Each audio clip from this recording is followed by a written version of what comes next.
பாஜகவிலிருந்து விலகியிருக்கும் நடிகை ரஞ்சனா நாச்சியார் விஜயின் தமிழக வெற்றி கழகத்தில் இணைய இருப்பதாக தகவல் வெளியாகியிருக்கிறது.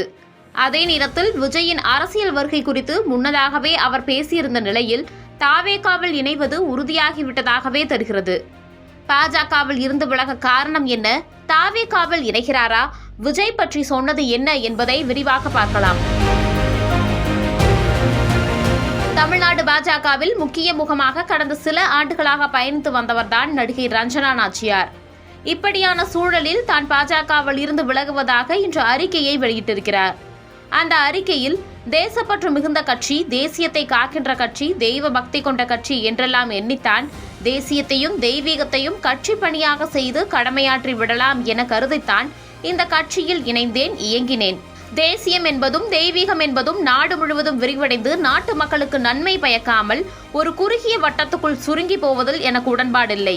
தாயகத்துடன் இணைந்த தமிழகம் என்பதை எண்ணித்தான் தேசிய இயக்கத்தில் என்னை இணைத்துக் கொண்டேன். ஆனால் தாயகம் வேறு, தமிழகம் வேறு என்கிற மாற்றாந்தாய் மனப்போக்கு என்னை இன்னமும் இங்கு இருக்க வேண்டுமா என்கிற கேள்வியை எழுப்பியது. என்னை பொறுத்தவரை தாயகம் காக்கப்பட தமிழகம் சிறக்க வேண்டும். மும்மொழி கொள்கை திணிப்பு, திராவிடத்தின் மீதுள்ள வெறுப்பு, தொடர்ந்து புறக்கணிக்கப்படும் தமிழகம் என்பதெல்லாம் ஒரு தமிழச்சியாக என்னால் ஏற்றுக்கொண்டு உங்களுடன் இயங்க முடியவில்லை. பெண்கள் அரசியல் ஆளுமைகளாக மாறுவது அரிதான காரியம்.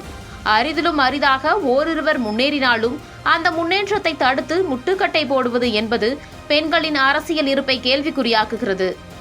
எனவே எனக்கென்று ஒரு இயக்கம், எனக்கென்று ஒரு கழகம், பெண்களின் முன்னேற்றத்திற்கு முன்னுரிமை தரும் தலைமை, இனி இதுவே என் கடமை என்கிற பயணத்தை நோக்கி பயணிக்க துவங்கிவிட்டேன்.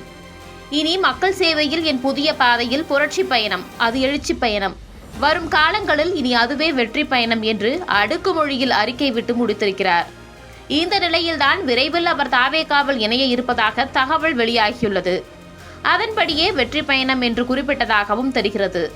2 மாதங்களுக்கு முன்பாக விஜயின் அரசியல் வருகை குறித்து பேட்டி கொடுத்த ரஞ்சனா அவரது அரசியல் நுழைவை வரவேற்பதாகவும், விஜயகாந்த், கமல்ஹாசன், ரஜினி ஆகியோரால் அரசியலில் செய்ய முடியாததை விஜய் செய்து காட்ட வேண்டும். விஜய் அரசியலில் சாதித்து காட்டுவது நடிகர்களுக்கே ஆரோக்கியமான போக்காக மாறும். எங்கு வெற்றி பெற்று விடுவாரோ என்றுதான் அவரை இவ்வளவு கடுமையாக எதிர்க்கின்றனர்.